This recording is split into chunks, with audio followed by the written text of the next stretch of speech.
Hello, and welcome to Fort Leavenworth. I'm Dr. Sam Lewis with the Combat Studies Institute. And I'd like to introduce you to Dr. George Gavich, lesson author today. Our purpose today is to talk to you informally about how to approach our lesson in MS 610 on the Arab-Israeli War. George? Before I begin, I'd like to introduce my colleagues. Go ahead. I'm Lieutenant Colonel Sylvia Pierce, a Latin America specialist. I'm Lieutenant Colonel Walt Krechik, and I am a Middle East specialist. Let me begin by first giving you an idea of the format that we'll be using for today's presentation. If you look at the board, we'll be looking at first the methodology, the different ways that you can teach this lesson, get the most out of the time that you have. Then we'll look at the issue of the background to the war, what sorts of issues you could raise to generate discussion. Then we'll look at the conduct of the war, what transpires operationally, tactically, and strategically within the war itself. And then we'll conclude by looking at what are the results of this war, what impact does it have on the evolution of warfare, and what issues you could raise there.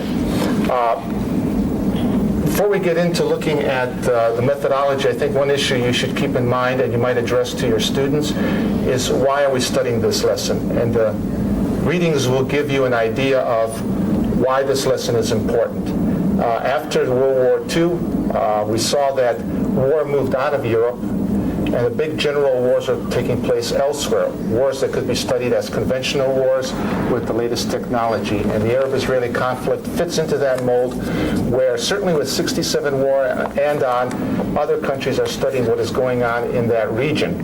And they're drawing lessons. And for us, it has a major impact, and we'll talk about that in the results part and how it affects our doctrine. Now, if you think about different ways to approach the lesson, one of the things you have to consider is what the readings are. The basic text will just give you an idea of the 67 war and what happens in the 73 war and on. That's good background for the students.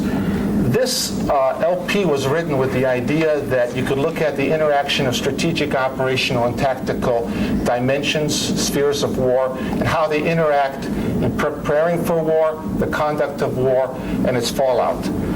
One thing that you might consider to give yourself some time and get the students involved is, rather than have everyone read the entire LP, is to have students do small briefings.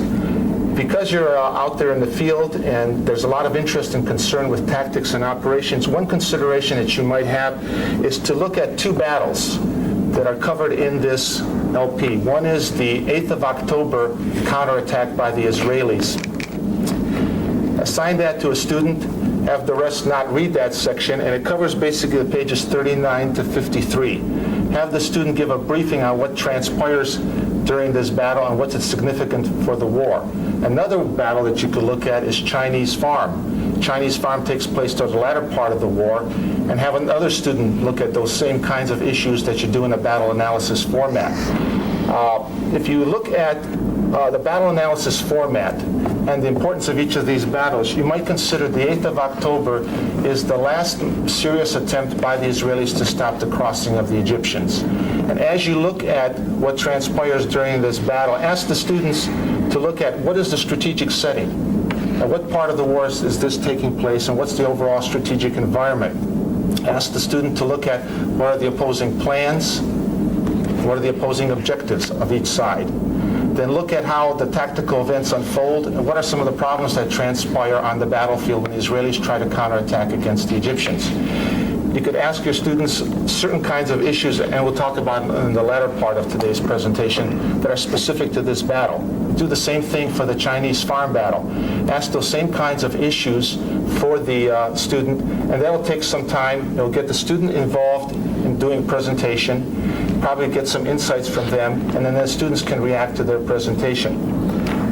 George, you mentioned the battle analysis methodology. Do you have an example of what that would be like? What kinds of questions, just in case the folks out there don't have anything to go by? Okay, you could begin by raising the issue, what is the strategic setting what is going on in the larger context of the war? What kinds of battles have transpired? What are the objectives of the war until that point, and how much have they been met on the battlefield? And then look at where each side is on the battlefield in terms of tactical and operational situation. Then you ask the question, well, what are the objectives and plans that each side has for conducting the next day's operation? And that'll be for the 8th of October. You would ask questions like, what are the tactical objectives? How are they fitting into the larger operational objectives? And how might they meet the strategic objectives? And ask yourself the question, are these plans the best possible? What are some other options that could have been done? What are the goals? Are the goals attainable? Does each side have a clear picture of what's going on? Those are some of the issues you can raise as we look at the plans unfolding and objectives for the next day. Then look at the actual conduct of the battle. How does the engagement start out? What are the changes that start taking place in plans? Because as we know, plans usually undergo change with the first shot. Look at those reactions each side is making to what the other side is doing. And then focus on what you think are the key tactical events of that day or several days if it's a battle that lasts several days, and evaluate how well were those tactical events conducted by each side. Look at issues of command, look at issues of training, look at issues of doctrine. Did they help each side or did they hinder each side? Each side is going in with a particular doctrine, a particular style of leadership, a particular way of approaching the war. Then after you look at the entire battle, see where it ends up. Where are the sides at? Did they meet their objectives? And what impact does it have on subsequent battles? Or if it's toward the end of the war, how does it help end the war? Those are some of the kinds of issues that you could address when you look at a battle. And if you want, we can send or include as part of the packet an overall format that we have developed at CSI that deals with a very detailed approach, and there are tons of questions there, but you wouldn't answer every one of them because some pertain, some don't, so we could do that. Thank you. Any other I think ideas that about methodology? I think that the approach that George laid out is a very standard one, and from someone who's had to follow this methodology myself, it's very easy to learn. I think that one of the keys that we're trying to get into, though, is the historical legacy that the 73 war is going to bring for the future, and therefore there is also a connection to the past. One of the things that's important is to examine the leadership, both at the strategic and operational level initially, and how the 1967 war affected their decision-making. Part of what George will get into in a little more detail will be how the war is going to unfold. I think it's important for us to realize that some of the experience, judgments that commanders make are a direct reflection upon past events, and I think that that's a key point that you may want to bring out with your students. One other thought that you might entertain is trying to connect this lesson to things that you've done in the past with this course. One of the things that strikes me, if you look at Israel's geostrategic situation, it's very similar to that of Frederick the Great. We have a small state with larger states around it. We have a terrain that's not favorable for the defense. We have limited resources. And we have similarities in the style of war that seems to be evolving in Prussia as in Israel.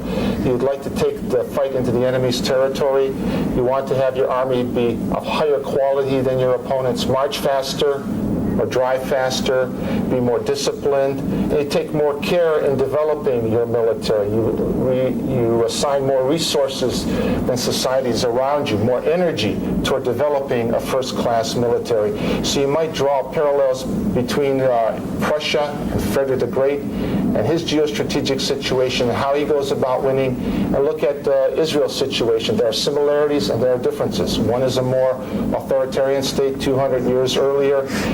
Israel is more a democracy with dependence on reserves, citizen soldiers fighting. You don't see that in Prussia under Frederick the Great.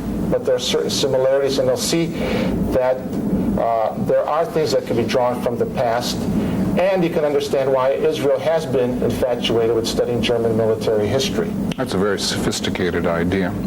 It has the advantage of bringing the students back to looking at the entire course. Where did we start off, and how far have we come? What has changed since the course started?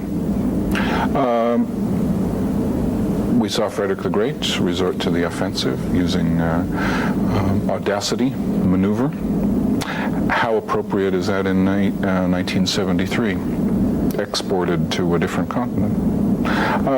Compare the role of fixed fortifications in 1740 versus 1973. The use of firepower, how has that changed? Logistics, in what way was Frederick limited? What sort of limitations are on the militaries in 1973? No, I think that'd be a good tool. I've approached this particular war in different ways over the years. One is to look at it in three separate categories.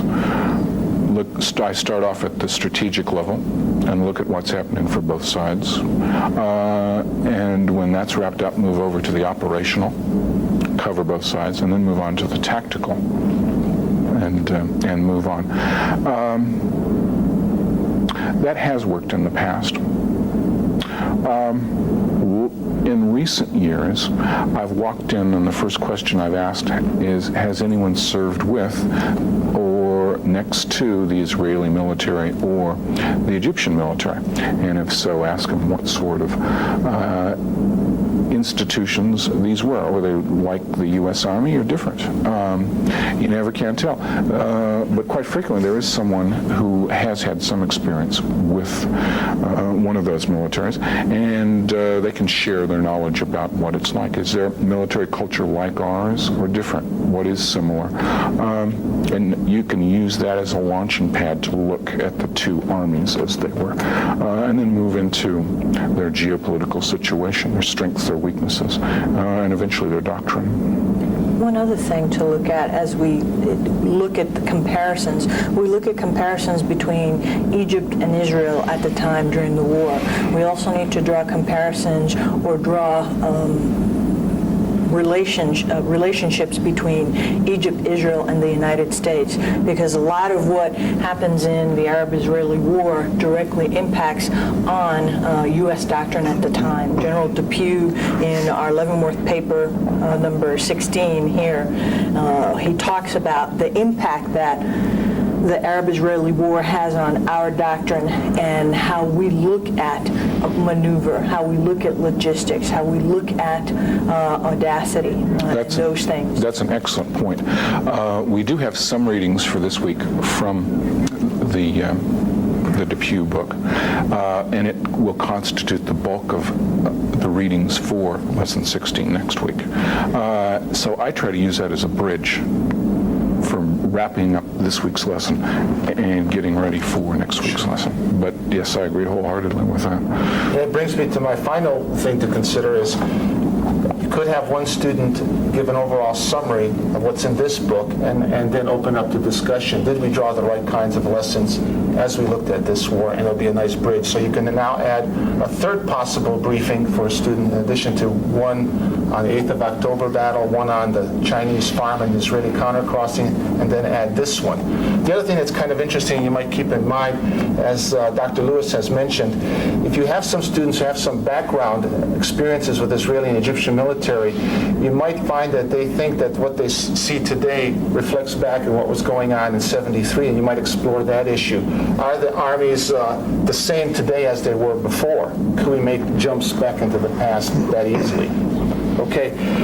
The next thing I think that it would be good to look at is the background to this war, that whole issue. I think as you look at teaching history, there are certain kinds of questions that you can ask that are of broader nature and then use a particular historical example to highlight those broader issues. As I look at the 67 to 73 time frame, one question you could ask, and it's a phrase that you often hear mentioned in the military, what does it mean to refight the last war? Are the Israelis preparing to fight the last war? At But as I look at the 73 war and how the Israelis prepared for it based on their 67 experience, there are three broad issues that you might consider that armies might be doing, at least the Israelis were doing, when they're preparing to refight the last war. Do they expect the enemy to perform the same way that he did last time? Are they prepared for a different kind of enemy? If you notice in the LP, there are several places in this war where senior Israeli generals are saying, this is not the army of 67. They expected it to perform pretty much the same way as it did in 67. All the kinds of problems they had that led to disaster. The second kind of thing armies that are preparing to refight the last war might be doing is they think it's going to be the same kind of dynamic in the war.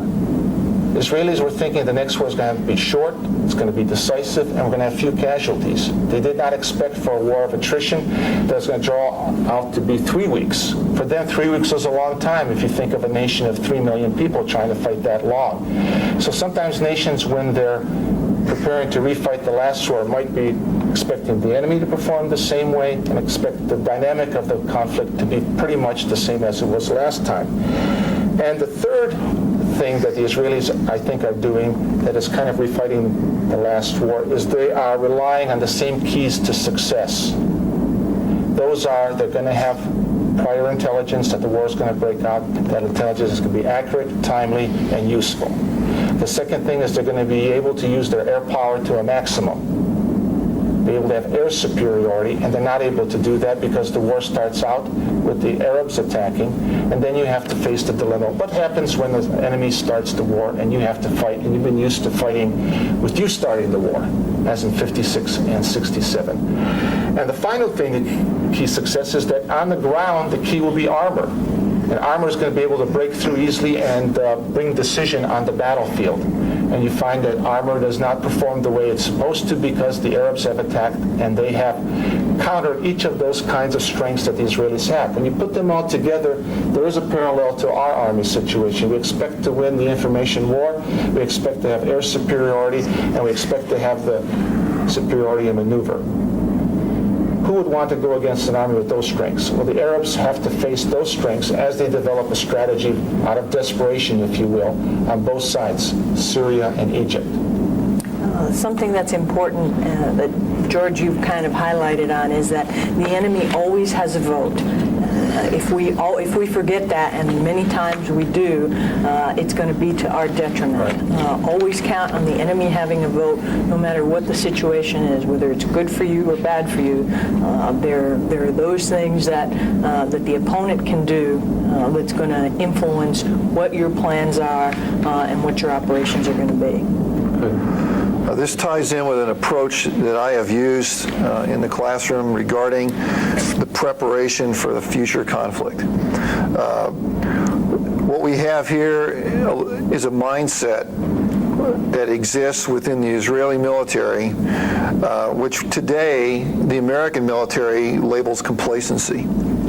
Complacency is an issue that you can explore because it has to do with you establish conditions that you become so comfortable with that you do not see things change around you. And that commanders, in order to understand the situation, need to constantly reevaluate the situation for what is both consistent and what is changing. We can see in the Egyptian army that at the strategic, operational, and tactical level, they have reevaluated the situation based upon the 1967 conflict. And then the political leadership is trying to emphasize a point, which George will get to, I believe, also, that is achievable, something that is well within the capabilities of the Egyptian military at the time. That is something that we try to stress with the students, is that when the plans become so ornate and so grandiose that they're not achievable within your own capabilities, then what are your chances of success? The key then is to establish something that even in a limited conflict is achievable within a certain timeline with the resources at hand. And from there, if you're going to use a military instrument of power to achieve your political ends, then the military itself has the capability to win and not fail. And that is something that we try to drive home here. I think going going along with what Lieutenant Colonel Kretschik has said, I think then you could look at what are the strategies that the Arabs are employing, Syria and Egypt. And in that, to generate discussion, you could go into the LP and look at those long interviews or quotes that come in about how the Egyptians are thinking they will fight against the Israelis at the strategic level. You have a long quote of Haikal. They're not talking about a decisive military victory, but they're talking about changing America's attitude toward the Middle East and toward Egypt, changing Israel's attitude toward the Arabs. How they're going about doing that. And then look at the interview that Sadat conducts in Newsweek in April of 1973. What is he saying there? What message is he trying to do there? Why is he going to the public in America, to the policymakers, and presenting himself to them and basically telling what he will be trying to do in the war? And that should generate some discussion. And I think then the beauty of it is, as Colonel Kretschik has said, we've got a situation where the opponent cannot decisively defeat, the person cannot defeat, or I should say, his opponent. How is he going to counter that? He has to develop a strategy that is going to bring some political benefits to him. And he also has to use the military to counter the strengths that the opponent has. And that gets into air defense, that gets into the anti-tank missiles used by infantry, and that gets into deception to undermine Israeli intelligence and its ability to predict the war too far in advance. So you might explore then, what is the strategy that's being developed? Because I think in the future, if someone is forced to fight us, they're not going to be thinking of defeating us decisively on the battlefield. They're probably not going to be thinking of capturing decisive terrain. What they might be trying to do is hurt us enough that after the war is over, we'll look at that region and that particular player differently. And they've gained politically that way because they still will survive in power, most likely, if it's a dictator. One of our colleagues came up with an idea several years ago of simply walking in and asking, who won this war? And then, once the responses start coming in, why? It sounds very simplistic, but as a rule, you'll find there will be officers in every group, usually divided down the middle, with half thinking that the Israelis won the war and half thinking that the Arabs won the war.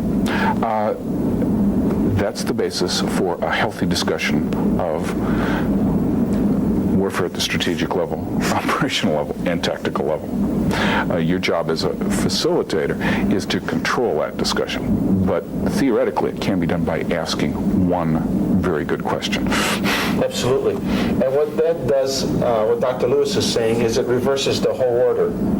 Rather than looking at background to the more conventional way, conduct of war, and then the results, start with the results, and then have them defend their position. Well, what were the objectives in this war for each side? Were they attained?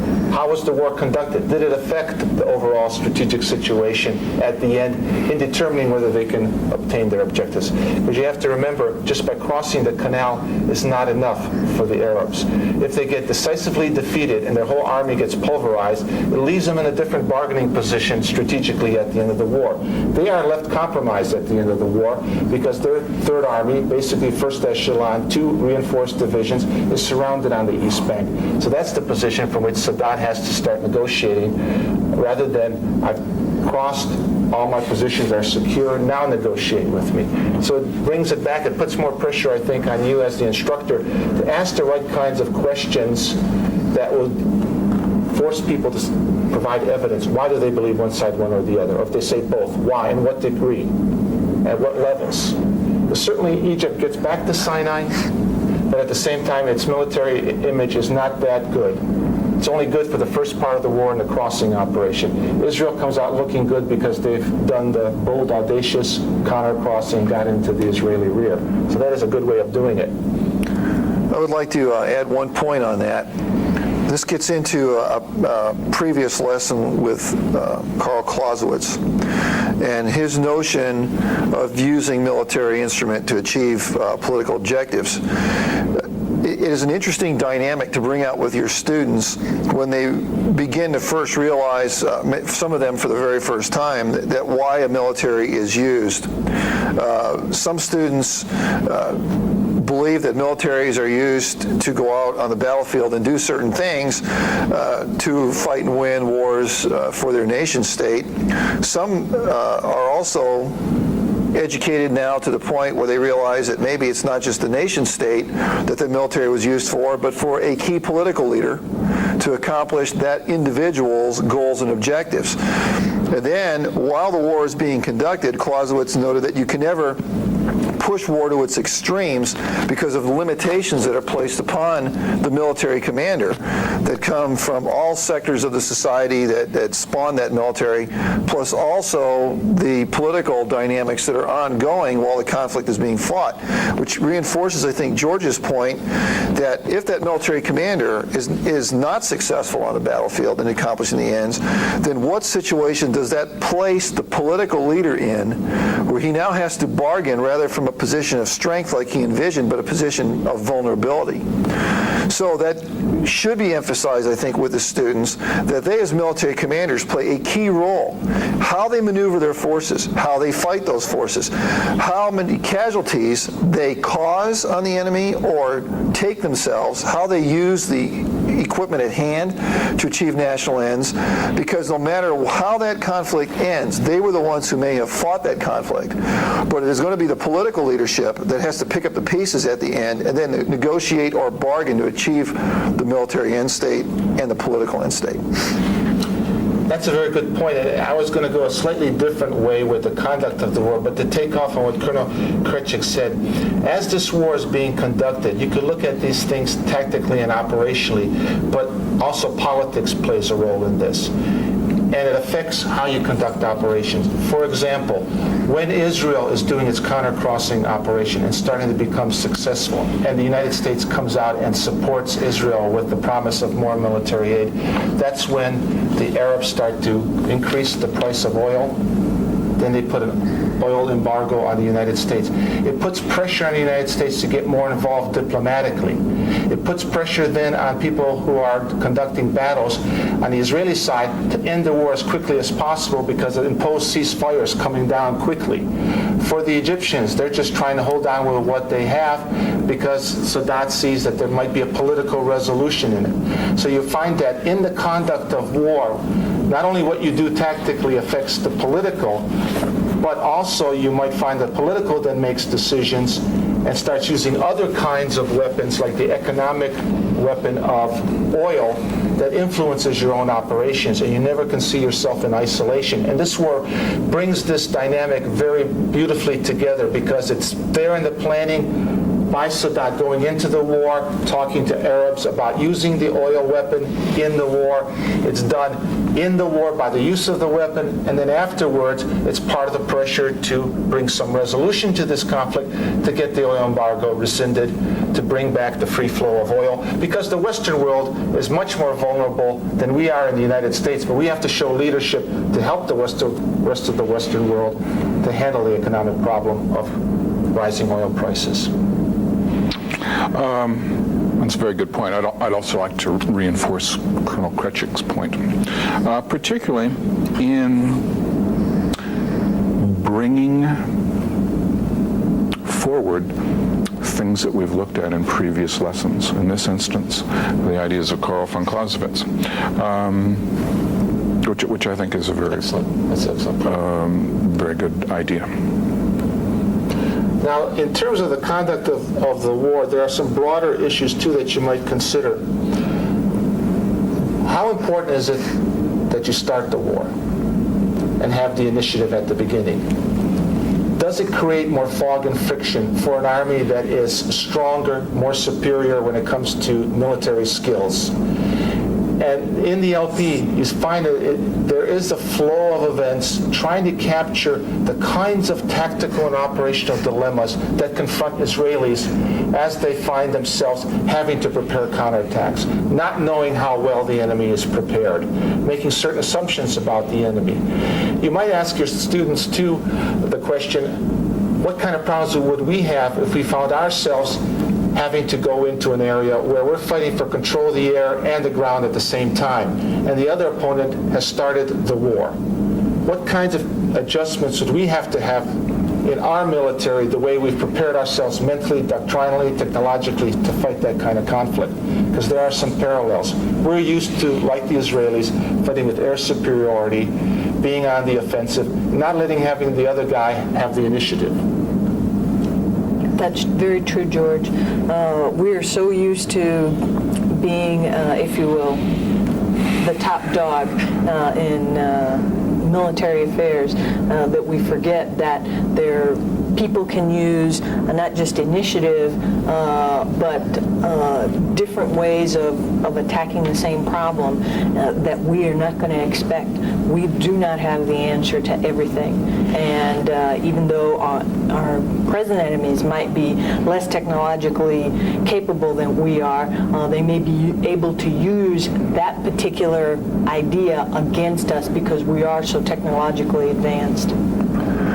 I would like to bring out one additional point to reinforce this conversation, and that comes from a planner's perspective. Many of your officers have planned or executed military operations in the past, but possibly only at the tactical level. And I'd like to just discuss something here at the operational strategic level that may be important. As a plans officer myself, one of the things I had to envision when looking at the enemy was I would go back to Sun Tzu, and I would think about knowing yourself and knowing your enemy. You need not fear 1,000 battles. But one of the things that I tried to do from the enemy's perspective was I had to try to war game in my mind operationally how an enemy force would react to something we were doing, and then once I envisioned that reaction, how I would counteract what the enemy was doing. I think we see some of that reflected in the Egyptians' preparation for this war. Well, the Israelis themselves are really not going through this dynamic between the period of 67 and 73. To tie back to what happens when you miscalculate, however, I think the Egyptians also have certain assumptions about the Israeli army knowing their enemy and how fast that army can mobilize. One of the things is that the Israeli army nature is it depends greatly upon reservists and trying to call up from the populace a force that can then eject any type of force which threatens the mother country. If you go back to other previous lessons such as World War I, essentially a war of plans, a war of mobilizations, the Germans had certain preconceived notions on how fast Russia could get its act together and mobilize its force, and when Russia was able to do that 2 weeks faster than envisioned, what did that do then to the whole plan for conducting that operation? This is something that your students need to be aware of, because if they tie into other instruction and tactics, such as branches and sequels to plans, you must have some type of idea that if your basic assumptions of how fast your enemy can react prove to be wrong, then what options do you have in order to still achieve the national objectives? Because if you don't have those options laid out ahead of time, it's simply too late once the mechanisms begin to conduct this war to then react. And I think that then you put both the leadership, military leadership, and the political leadership in a position that they don't want to be put in, which is running out of options quickly. So I would sort of challenge your students to draw upon their own personal experience, both in planning and operating, and ask them what happens to the Egyptians and the Israelis as this war begins to unfold, about their preconceived notions about how each side is going to act or not act, and then what do they do to try to counter things when reality begins to set in, and it is not just an assumption, but they're now faced with life and death situations on the battlefield, and what changes do they have to make in order to adapt to that situation? Aha, the difference between real war and war on paper. That's it. Auschwitz. Yeah. Another thing that you might consider, too, as you look at this war is the whole issue of fatigue. We often don't talk about that in our military history course, but look at the 8th of October problems that the Israelis have and understanding what really is the plan, what really transpired at that meeting on the 7th October when everybody was tired, under stress. Remember, we're talking about officers who have seen, in most cases at the senior level, this is their third or fourth war that they've been in. So they're not without combat experience. This is not the first shots that they have seen, but yet they are tired. They are cranky. They're having a hard time remembering what was actually said to each other. They're having to react with little time to think because things are happening fast on the battlefield. Would digitization solve their problems? Or could the opponent find counters to that digitalization to still bring confusion to the battlefield? Try to capture that face of battle, because that's the reality for these people in tactical units. They're going to have to face death and destruction, and it brings with it a whole set of problems. And there's no easy solution. As you look at each of these battles, 8th of October, Chinese Farm, there are a lot of tough decisions that have to be made, and there are probably no right or wrongs, and some are better than others. May I interject a point Sure. here? Regarding your specific point. It would be possible to ask one student to read the one chapter in Martin Van Creveld's book, Command in War, which would also introduce the notion of political interference and a politicized military also into both the realm of strategic and operational planning. Don't have all the class read that chapter, but just have one student read that chapter and brief the others on it, just to add more depth and to make it for a richer lesson. Sure, Yeah. sure. George, may I add something here also? There are two other books which are readily available in libraries, which I would recommend if you want to get into some of the strategic dynamics. One book is The Causes of War by Blaney, where he gets into the whole notion of perception and misperception about forces and why nation states go to war against other nation states. Another book is by a team, Cohen and Gooch, called Military Misfortunes, which talk about where disasters occur in military operations. A student who wants to do additional depth of reading and may bring in a different perspective into this lesson can go to both of those books and easily find something which would be of use to the group. I think it's about time to move to the last part, which is the results of this war. What impact does it have? One issue that you can ask, and it's an important issue because it affects your analysis of what Sadat, Assad, and Meir are all about, is what impact does this war have on the participants, in particular on Israel and on the United States? Are Sadat's strategic objectives met in this regard? What did he want to achieve in this war vis-a-vis the United States, vis-a-vis Israel? Again, who won the war? Who won the war? That's one thing that you might look at. That's at the strategic level. But at the same time, the thing that's interesting is you might consider, and this is kind of makes you want to pause and think about warfare, is how long it takes to get to Camp David and then the peace treaty. And in a way, the Israelis use an attrition diplomacy, wearing down some of the effects of the war that are negative to them. So there they come out with something that Sadat did not really originally want, is a separate peace treaty with Israel, but he gets maneuvered into it. So war, the way it ends, does not necessarily logically lead to what you might think are the most logical results politically. But now the politicians are left to negotiate, to make time work to their benefit. And in there, the United States gets involved, Israel is involved, Egypt is involved, and the rest of the Arab world is involved. Was Moltke correct? His strategy, nothing more than a series of stopgaps? Exactly. A legitimate question. Exactly. Another thing that you might look at is the impact then that the war has on the United States and the evolution of warfare. We do have the LP with that reading. A student could look at that and summarize some of that impact.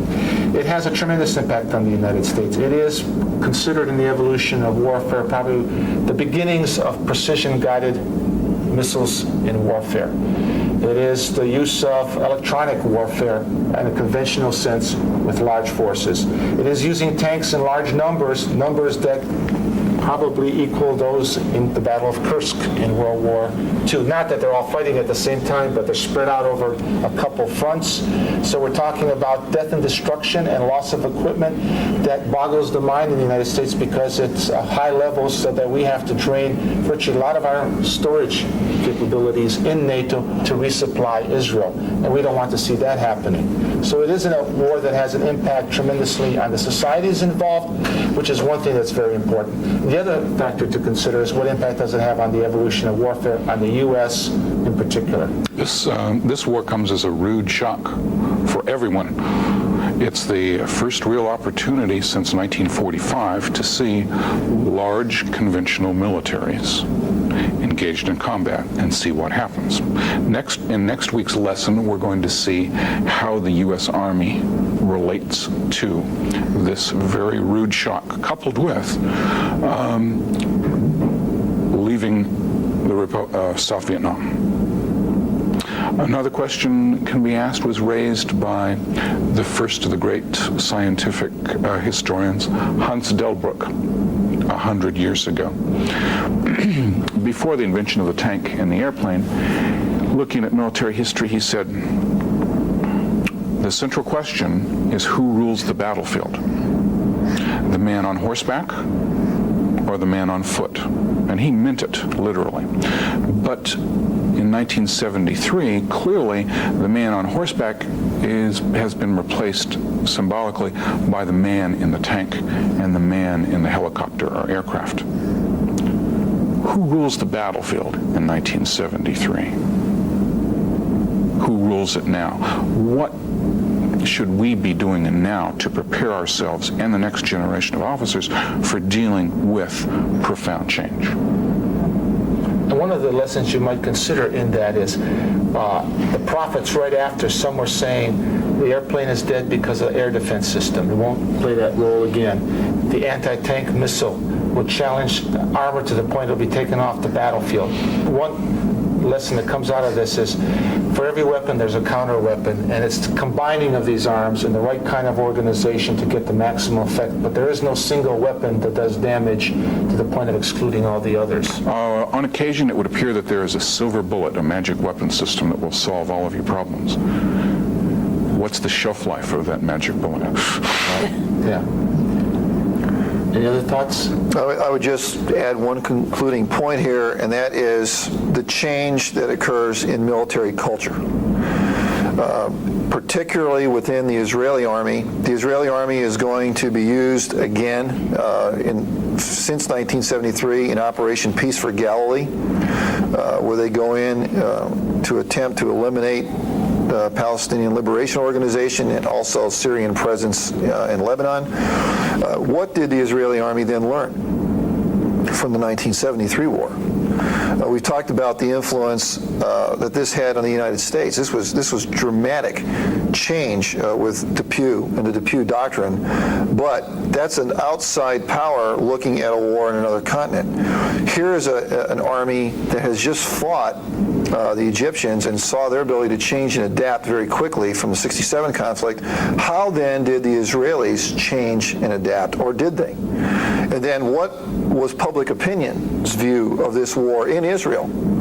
Because public opinion is going to change as opposed to previous conflicts. In fact, public opinion has become less supportive of political objectives. And then what is the impact of public opinion upon future Israeli conflicts? This is something that military commanders, I think, planners and executors must be cognizant of, because it plays so much impact upon morale of the force and also how that force will be trained, educated, and implemented and even equipped in the future, and something that maybe your students may want to pursue. One final things that several maybe final things you might consider.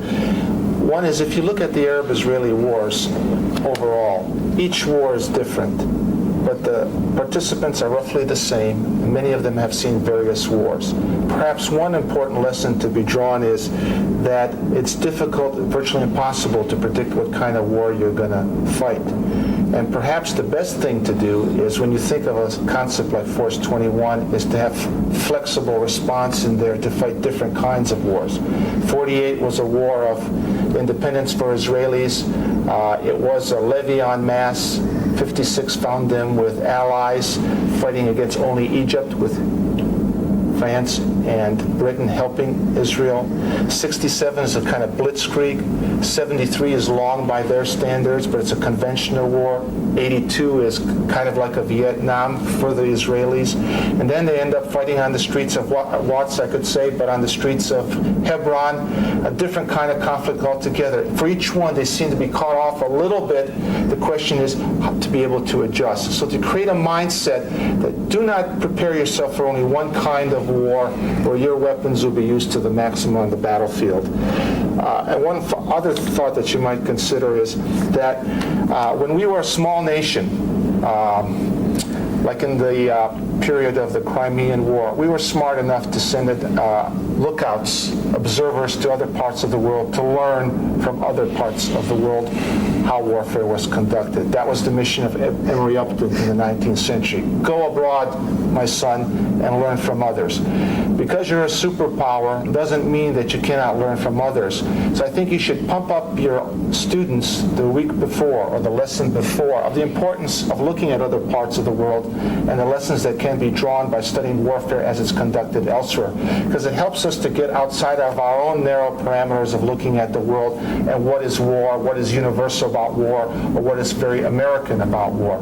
So really pump them up, because this is a very rich lesson we find at the CGSC in the electives, in the core course. There's a lot of discussion. 2 hours are often not enough time to cover all the things that have to be, and leave the officers with a mindset we could learn from other parts of the world and wars which do not involve us directly about the nature of war. Thank you very much. It was fun. I hope you enjoyed it too.